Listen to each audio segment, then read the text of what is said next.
ராகுவோட காரகத்துவம், ராகு எங்கெல்லாம் இருக்கிறதா அப்படின்னு சொல்லுவாங்கன்னா, இந்த ஃபஸ்ட்டு அந்த காலத்தில் லாட்ரி டிக்கெட்டு. ஓகே, ஏன்னா லாட்ரி டிக்கெட்டு யாருக்கோ ஒருத்தர் அடிக்குதா இல்லையாங்க, 10 ரூபா கொடுத்து வாங்குகிற ஒருத்தருக்கு 1 கோடி விழுதா இல்லையா, இதுதான் லாட்ரி டிக்கெட்டு. இப்போது கசினோஸ், சூதாட்டு மையங்கள், நவீன சூதாட்டு மையங்கள், இதுக்கும் ஒரு காரணம் இருக்குங்க.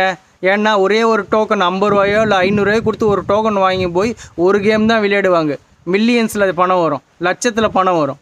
நீங்கள் நம்புவீங்களா இல்லையான்னு நீங்கள் போனால் தான் தெரியும். ஓகே, கசினோஸ் இப்போது அது ஆன்லைன் லாட்ரி ஏரியா வந்துருச்சு.